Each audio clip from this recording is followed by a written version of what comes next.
Connecting with the spirit world isn't about guessing or hoping, it's a skill that can be developed with clarity, structure, and trust. In this episode, we'll explore how to validate your intuitive gifts and build a solid foundation for authentic mediumship that truly serves both spirit and the living. Hi, and welcome to the U World Order Showcase podcast, where we feature life, health, transformational coaches, and spiritual entrepreneurs who are stepping up to be the change they seek in the world. I'm your host, Jill Hart, the Coach's Alchemist, on a mission to help coaches and entrepreneurs amplify their voice, monetize their mission, and get visible. If you're ready to start attracting premium clients without chasing algorithms or hunting people down like a banshee on a mission, head on over to coachesalchemist.com and schedule your free client acquisition audit. It's the first step to building a business where your clients seek you out rather than you having to hunt them down. Today, we are chatting with Ioanna Serpanos. Ioanna is a renowned psychic medium, spiritual teacher, and founder of the Ignition member community, her online mediumship school, where she mentors emerging mediums worldwide. With over 20 years of experience and a background in engineering, she brings a unique, structured approach to spiritual connection through her six-figure spirit method, a six-step process for communicating with departed loved ones. Trained at the prestigious Arthur Findlay College and mentored by Mavis Patilla, Ioanna is on a mission to raise the standards of modern mediumship and help others validate, refine, and confidently share their gifts. Welcome to the show, Ioanna. It's really great to have you here. Thank you so much, Jill. It's an absolute pleasure to be here. All right, so what's the most significant thing in your opinion as individuals we can do to make an impact on how the world is going? It's probably the most significant thing that I feel that we do, and it's certainly something I live by, is the power of prayer. And I mean pure prayer, intentional prayer. I'm not going to tell you how to pray. I think that's an individual thing, but I do truly believe when we take a moment to intentionally send prayer out, to understand that we are a spiritual being, that we are part of the one spirit, the great spirit, whatever you want to call it, that little intention that may seem insignificant for us has a ripple effect that often is unbeknown. So I do say to everyone, take a moment, pause, and set an intention through prayer. I love that. And I know firsthand how powerful setting intentions are. I've got stories upon stories of how intentions have directed intentions can have healing effects that are just like those have been documented in a lot of cases, the power of prayer. So we're going to talk about mediumship and understanding the gifts that I believe we all have gifts. And we are all capable of being mediums and connecting with the spirit world because we are actually spirit beings having a human experience. So how do you help people, and how do you help them like tune into what these gifts are? Mm. I love that question as well, Jill, but I want to just preempt it before the answer is, I believe the gift is in the healing that goes about once that mediumship connection is established and made. I believe, like you, that everyone has ability. We do. I do believe it's in part of our human DNA. It is part of us as spiritual beings, that mediumship, which is truly a connection through spirit. It's a spiritual connection. So I always say it comes from spirit, through spirit, which is the medium, which is the channel, to spirit, which is the person that you're providing the information to. And we can use it in many different ways. So one of the ways that I help people is first identify their ability. There's 3 pillars to mediumship. So everyone's familiar with the messages that they might have seen a medium on stage, or they might have come to see a medium in a private setting. But mediumship goes beyond that. It's also healing, literally hands-on healing, using the spirit healers and inviting that work to be done through either a healing medium or to actually sit in intentional prayer with yourself and have your own team around you. And the third aspect of mediumship is what I call the philosophy or words of wisdom, the inspired words that people are placed around in our communities, whether they're formal or informal, that leave an impression on the whole body, like the whole, not just an individual message, something that all of us can relate to. So one of the first things that I do is conduct what's called a spiritual assessment, where I have the ability to be able to ascertain where you are naturally developed, because we all have natural ability, and where there is ability that hasn't been nurtured and brought out. And secondly, because of my engineering background, I have this very beautiful systemized way. In other words, putting a framework around spirit, which can be nebulous at times, can't it? It can be free flowing, and be able to give that 6-step process in a way that makes sense. And then I move out of the way and allow you to become your natural medium, because I'm all about nurturing the natural talent and not turning carbon copies of a particular formula out. I, And I, oh, sorry. I find that And so fascinating. Go ahead. yeah, and Jill, so ways that I've set that up, just to let you know, and also the listening audience, is I have created my online mediumship school, which is called Ignition. And in it, I have 3 levels that, so those that are curious or want to really understand that 6-step process and understand whether it applies to them or not. It's level 1, called the emerging medium. And it's about understanding your abilities, understanding the process, putting a language and a context around what is happening to you. There's a lot of people do that first level and go, oh, now I know why I was getting that or what was happening there. And for those that are already on the path, that already have basic understanding, level 2 is the evidential medium, because for us, it's also about providing information that makes sense, and it's not airy-fairy. It needs to land. It needs to be real specific information, whether that's coming in through the healing or whether it's developing that philosophical voice or actually passing on the messages of our past loved ones.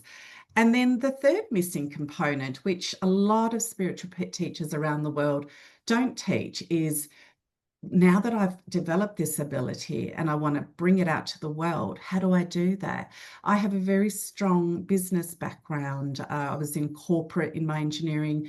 My last role was a general manager of the Australian sales division of an automotive company, so quite senior corporate. So I was able to provide those practical skills and give people a guideline and a framework on how to put it into practice so that they are showing up in the world and able to just do what they do without having to worry about, well, what are all the steps? How do I get my vision out there? How do I define my products? What is my brand voice? All those sorts of things, even right down to what do I charge for my services and how do I deliver them?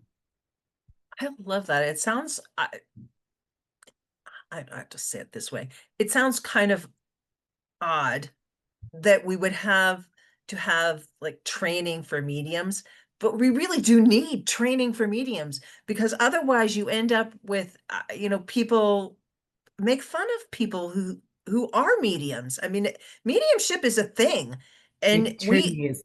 we all get messages all the time, but most people are just like too afraid to stand up and say, well, it happened. I experienced this. I know what's going on. And instead of like the the way it's made fun of, and it really is made fun of in most secular experiences. And when even if you look at like the Bible, I Mm, can't speak for other religious texts, but I know for a fact the Bible talks about mediumship all over the place. And well, witchcraft, which was inserted in later by King James, it never was a thing back correct. before. So we've got all of this like uh, mismatch of stuff that makes people afraid of something that naturally occurs within us, because it's our connection to to the greater creation, we're just a small aspect of a bigger, I hesitate to say entity, but for lack of a better word, I'll use that. Um, Hmm. and we're all connected to each other. So, yeah, Yeah, go, go. I do use the word, God. But my understanding of God, I feel everyone's understanding of God is deeply personal. And God for me is the oneness, the one, the great architect, whatever you want to call it. I don't personify God. God is an energy for me. However, it took me a long time to come to terms with that word, but I do feel the power of the word and the energy behind it. You could call it great spirit, whatever you want to call it, but it is a oneness. And not to deviate from what I want to talk about today, but I did have a minor near-death experience about 14, 15 years ago, and being in the presence of that energy just absolutely changed my whole outlook on the whole continuum of life. The science hat, if I wear the science hat, when energy we know is neither created or destroyed, it's transformed. And we know that consciousness moves on beyond the physical. What happens is fear-based thinking will create fear-based experiences. So words like entity are loaded, words like ghosts are loaded, and witchcraft and spellcraft and all those sorts of words are very loaded. And they're not words that I would normally use because I feel intentionally speaking in a way that where you are elevated is the way to go. And a lot of those words have energy that isn't as elevated as it needs to be. But people, it's also misinformation. And this is why I'm deeply passionate about raising the standards in teaching and allow to demystify it too, to give people an opportunity to question it. See, I love skeptics. I don't like it when people are completely shut down from they've decided that they're not going to listen. Their point of view is the right view for them, and they have every right to do that. I'm not here to change people's minds, but I don't mind people questioning, and I think it's right to question. We need to evaluate it, we need to understand it, and we need to question it for ourselves. So I encourage that. And I also feel very strongly that, I know mediumship is real. And I know for me, until I fully owned it and embraced it within myself, I found that everyone around me was highlighting my fear of it. Am I going to be considered someone who's lost their marbles, is a little bit loony, those sorts of things. But the more you dig into it, the more you find that it's not too far removed from science. So I do believe that spirituality is the opposite side of the same coin to science. And it just means science has to catch up with setting up the right experiments for it and evaluating it. So for us as a medium, it is important that we give information that can be validated and that is not generalized. And I've seen people who think they're mediums and they're not. They're actually very good psychics. Because for me, mediumship is you need to be able to feel the presence of spirit, and the person needs to understand beyond any doubt that that life lives on. And it's the love that draws these people close to us. We love our families, we love our friends, and everything in between where we don't. We won't have those people come across into our experience. It just won't happen that way. People are frightened and say, well, this relative was horrible and abusive. I don't want to connect with them, for example. And I do believe that the spirit world is a loving world. It's not about causing more harm. So you won't come across that family member if they caused you harm. But I also believe the soul evolves, grows, heals, even on the other side. And therefore, I've been witness to over the 24 years of mediumship that I've been doing, I've seen the sorries and I've seen the changes. And sometimes it's just a simple word. I'm sorry, just that simple word. Other times there's more to it, and there's a huge release.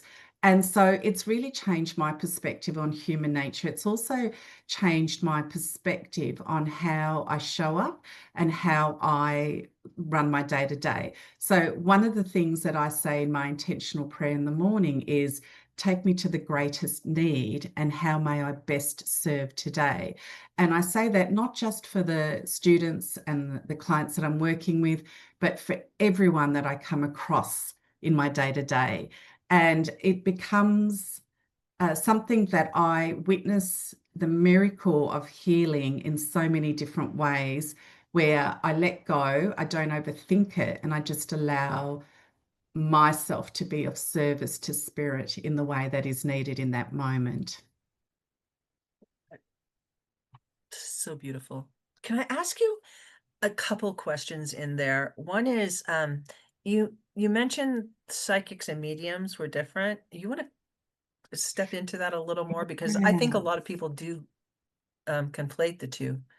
They do, absolutely. So the simple definition that I use is a psychic will connect with an embodied spirit. So in other words, a human, a person who, and their job is to, I believe, is to give you two or three pieces of information that happened in your past to establish trust and credibility, to give you what's going around you currently in terms of the energies.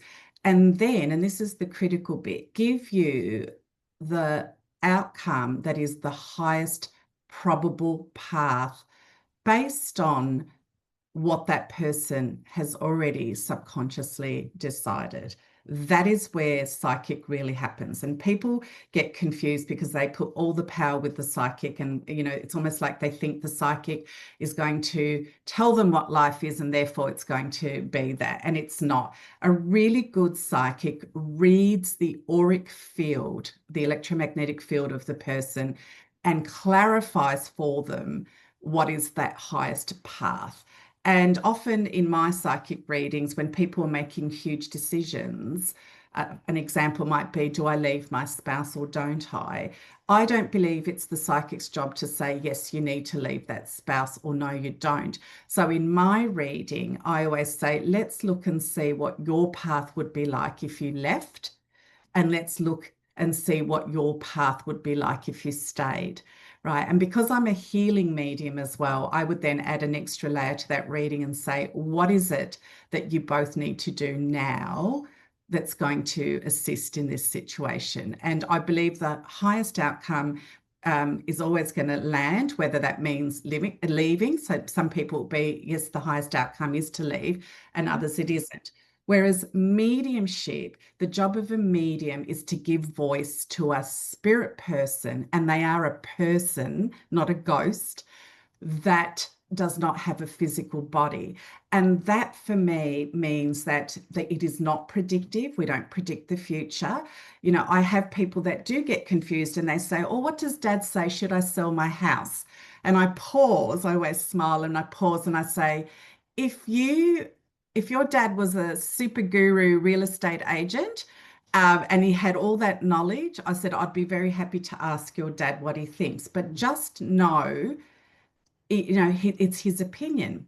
And based on whatever his Still an life opinion. experiences are, it's still an opinion. So it's not the highest guidance around it. And then people kind of go, oh, because they think that if you go to the spirit world, suddenly their loved ones become amazing guides with incredible insight. And I just say to them, if you were going to ask Dad living what to do with your house and you would accept his opinion, then I'm more than happy to ask that question. So see how that works as well. And it's just those little differences that do create confusion for people. And then, of course, there's all the terms, because then, people market themselves as, I'm a clairvoyant medium. And people think, oh, what does that mean?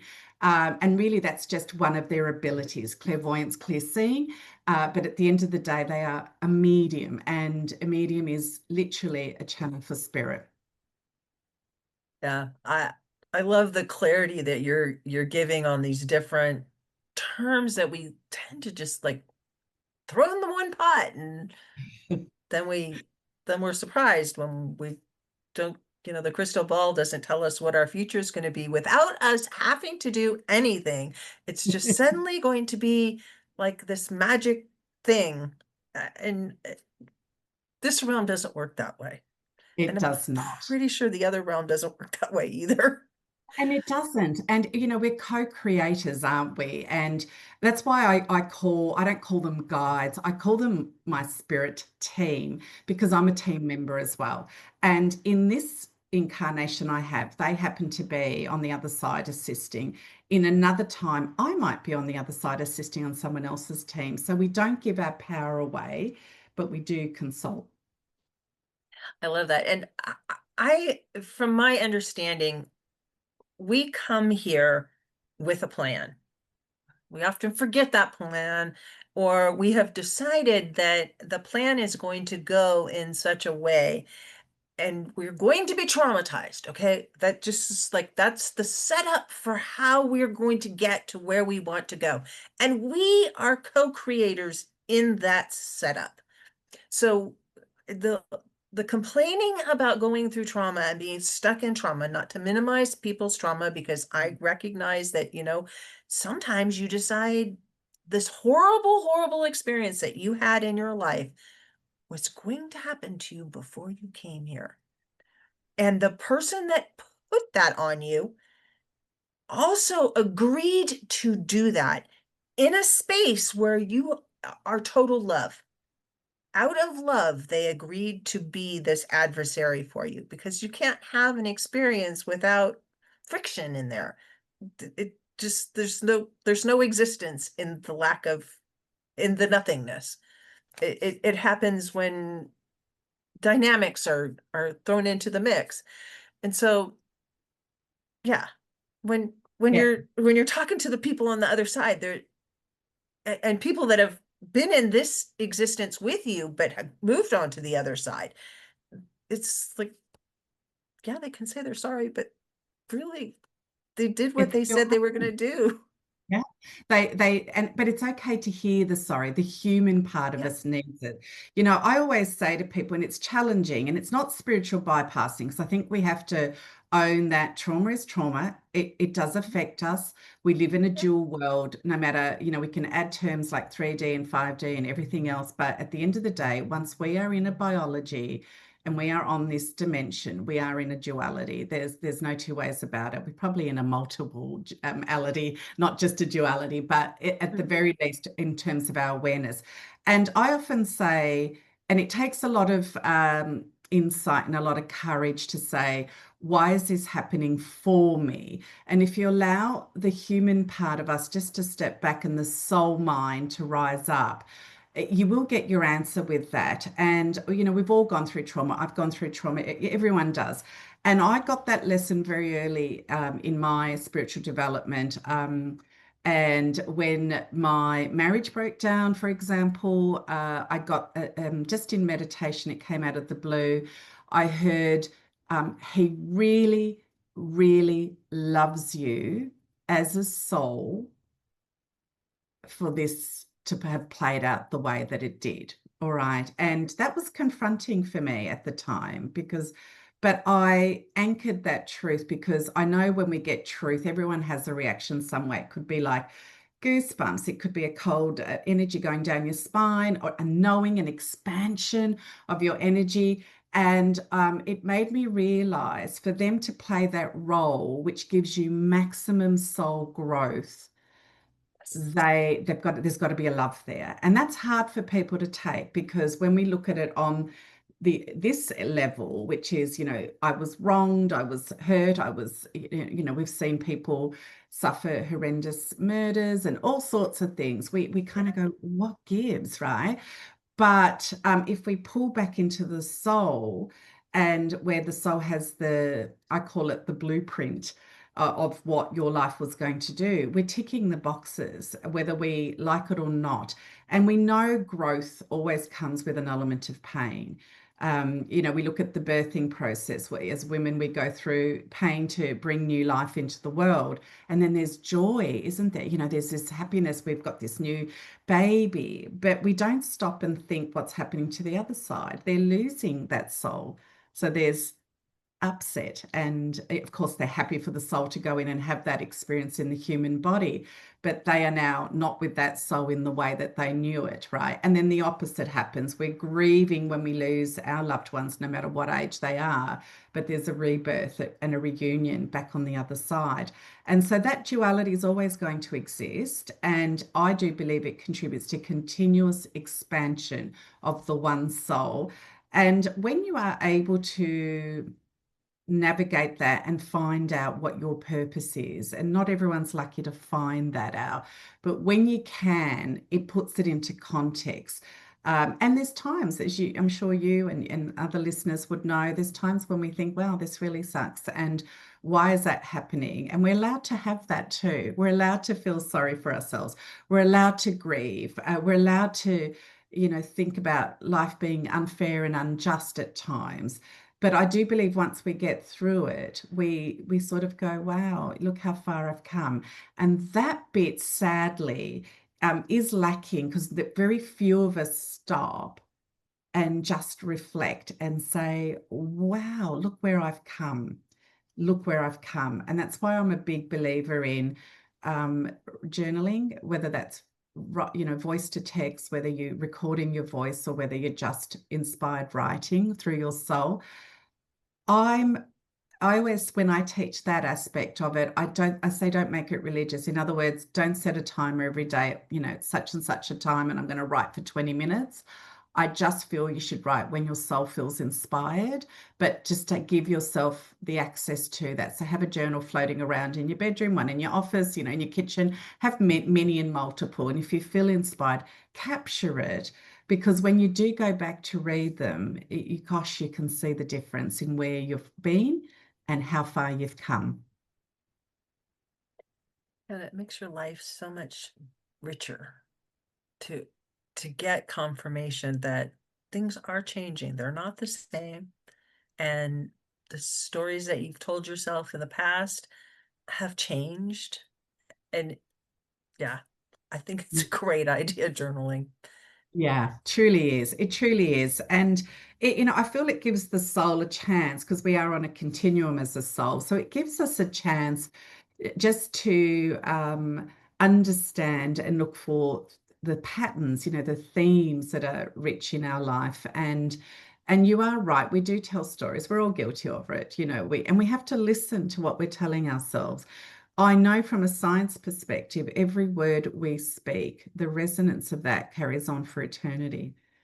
So there's a lot of words floating out there, and we're in word soup essentially. We may not physically hear it with our ears anymore. So what are we telling ourselves, and what can we take charge of in our own environment? And I do believe that's the difference between people that are very resilient, and we see that in some of the elderly, and even some young people too, because children, they fall over or their friend doesn't play with them today. Half an hour later, they've brushed it off and they've moved on. It's just over time we start to tell ourselves, oh, I'm not the best friend, or no one likes me, or whatever the story is. And often we inherit stories. And there are a lot of people in our sort of community that are the circuit breakers that have stopped that story. And that's pretty tough too. But guess what? You wouldn't be up for it if your soul wasn't ready for it. So know that as well. Yeah, there's so much of that happening now where people are starting to recognize that we don't have to keep telling ourselves these old stories, and people have given us stories that we keep telling. It's like Hmm. there's freedom in just like you can just accept the moment for what the moment is, and you don't have to give meaning to everything that happens to you or has happened to you or might happen to you. It could just have happened, and we can Yes. just like embrace it for what it was and Hmm. let it go. And it had purpose and function at that time, and often it's survival. These stories are passed on through survival experiences, but we don't live in the same set of conditions generally. Some do. There's generational poverty, for example, but generally we don't. And in our part of the world, we're lucky for that. And, so sometimes we just have to take stock and say, is that still valid for me? Does it still hold? Is it even mine? And if it's not mine, what conscious choice can I make right now in this now moment that will change that for me and bring me in more purposeful alignment with what my soul's here to do? And I feel that's where the real empowerment happens. And it's not about having the perfect world. We know that, right? Although if we take a step back, we are in the perfect world. Perfectly disorganized chaos is giving us exactly what we need. But what we need to do is say that we do, we forget we're co-creators, and we need to have an element of that part of us that says, how have I contributed to this? What can I do afterwards? And there may be nothing that you can do, and that's okay, but there's an acknowledgement in that as well. And then we can grieve it fully and openly and let it wash through us instead of holding on to it and adding it to our story. Yeah. And how does all of this tie into developing a mediumship practice? And what kind of people would hear this and say, "Yeah, I gotta go check out Ioanna, what she's doing, because I want to create a business around sharing my gifts with others." Yeah, and the beauty about mediumship, I believe, is anyone that understands that they are a spiritual being inside a human template can benefit from mediumship. So, like I said earlier, it's not everyone has to give readings and be a medium that sits on stage or has private sittings. Mediumship comes into every aspect of life. So when I sit down and do other type of life, I know in my spirit team that I have, if it exists here on earth, it exists there, and vice versa. So I can channel or call people in to assist. So if I'm doing marketing, I do often, through intentional prayer, say, I really would love a marketing expert from the other side to blend with me, to inspire me so that I can do this next little bit of my physical work. Anyone that relies on creativity and intuition, and it can be from forensics, from military, from police, from the judicial system, scientists. It can be parents, even just understanding your children and being connected more deeply to your children. Anyone of any sector of the community, mediumship can apply to, other than, of course, the obvious ones, which is to be the healer, be the inspired speaker. So taking the stage and speaking, whether it's in your local community or broader or even globally. And I do believe the inspired speaking, which is something that I also teach, is a fabulous way. It's liberated how I show up to conduct a speech now. I used to have all my little notes and everything written out, and I'd rehearse it and rehearse it. Now, if someone said to me, could you speak for the next 5 hours on, an inspired topic? I'm not going to lie, the first few minutes of getting up on stage, I will be slightly, probably more than slightly nervous. But once I've attuned and expanded and connected to my team, I let go and just allow those words to flow. And there's a real empowerment in that as well, because when I speak that way, whenever I've done speaking opportunities, I always trust that whatever comes out of my mouth is going to touch the audience members specifically, because there is an intelligence on the other side. They know what words to use, what phrases to use, which stories to share out of my whole life experience. And more often than not, people will come up afterwards and say, I felt like you're speaking directly to me when you said this little thing, or when you shared that story, that was my, story as well. And I love that too, because that's the power of spirit. That's where, if we can be an instrument for spirit in that way, we know that we're going to do it for the highest benefit. Yeah. I think a lot of times we do end up channeling. We just aren't aware that we are channeling. And yeah.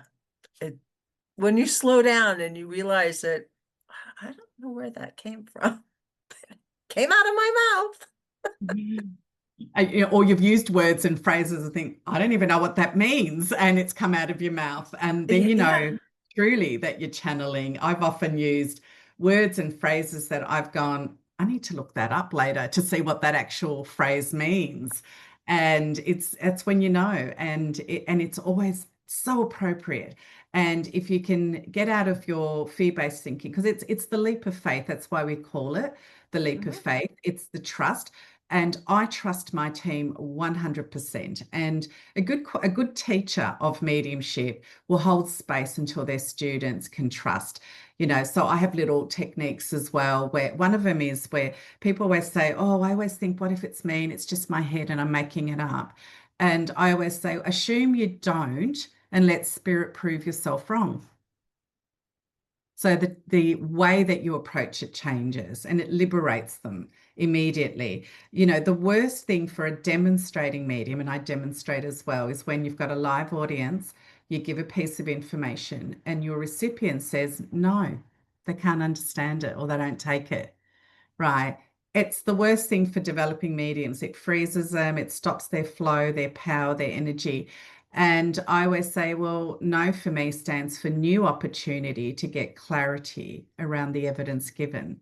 So I actually don't mind if I get a no, I just pause because there's a real power and beauty when you can go back to spirit and say, it's not landing this way, give it to me in another way. And once you add one extra piece of information to it, suddenly the person goes, oh, yes, yes. And, there's a huge, it's a moment that can captivate an entire audience when that happens. So for me, it doesn't matter now if I get it or no. I'm happy to get a no. I just pause and go, okay, my language or the way I've delivered it, and it's subjective. Like I might say, oh, gee, your uncle was very quiet, because that's the word I use in my day to day. And you might go, no, he wasn't quiet. He chatted quite a bit at home. Now, a more accurate word might have been, your uncle was reserved. Right. So that person would say, no, my uncle wasn't quiet because I've used the wrong term. But if I go back and say, okay, would you understand, if you don't understand quiet, would you understand he's more reserved in his nature? And they might go, oh, yes, I would say that. So see how it doesn't mean you've got it wrong. It just means you might not have used the correct term in the way that the recipient needed to hear it. Yeah, that's interesting. Do you think that this works not just person to person, but also like to organisms and to spirits that are out there? Like I've had 100%. experiences with Yes. trees where I've Yeah. healed trees. I've asked them to heal themselves. I've asked them to, work really hard and live because I've transplanted them and they do. And I one time was out in my backyard and there were just a few little tiny clouds. I'm like, okay, I want it to rain. And I promise you it rained right over me. You. It was Oh, I not love raining that. and it only was like for less than a minute, but it was enough to say, yep, see, there you go. Yeah. I 100%. But, we're all part of the oneness, the divine intelligence. I love that you shared the tree story. Trees, we know, science has also proved they have a great communication system. I love talking to the trees myself, I must admit. If I go through nature, I will look for grandfather tree, grandma tree, and you find them. Yeah, they will tell you. They'll tell Out there. you, yeah, they'll tell you what they need. And I did an experiment with my students in Circle many years ago, and I always ask for permission, or most of the time. Sometimes I don't, but generally I do. I can't say always. And I wanted to demonstrate that they have intelligence. So I had a flower, like a little daisy, like with the yellow and the white petals, and I said to my circle, I want you to call it over to you. And this flower literally went round to every single person through energy. And I got it to wave. I literally got the petals to do that. I got it to wave. And that showed me the intelligence that's there. You know, animals, which are a huge love of mine, and you can hear my darling little pup in the background there. You know, they communicate. And I'll tell you a true story about this pup, if I may. And I lost my soul dog, Buddy, last year, my beautiful cavoodle, old 12, you know, he died at 4:44 in the morning. And since then, I've seen 444s everywhere, literally 444s. And I said I would never get another dog because I was just so upset and devastated about the passing of my dog. And all of a sudden, one day, Buddy rocked up with, in my dreams, holding a little pup in his mouth. He put it on my feet and pushed it towards me in the dream. And then I saw this little pup in utero with 3 others around it, but he was really forward. And I also saw or the name Charmaine. So when I went and looked for this pup, because I took that as a huge sign, I contacted some breeders and they said, our girls, so they had two females, are pregnant. We'll put you on the list. And when you're ready, we're going to go. And when I got the call, when they'd actually birthed their pups, she said, Hazel has had 2 boys and 5 girls. And I went, well, that's not where pup's coming from.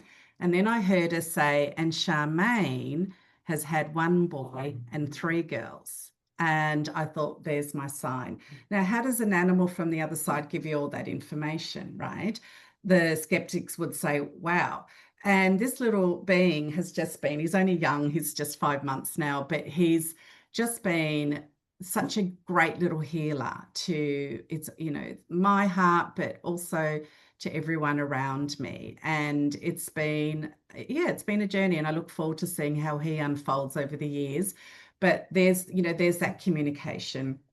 And one final point, and I'm sure you'd understand that too, even things like crystals have sentience, right? They're not as highly evolved as a human template, but they do.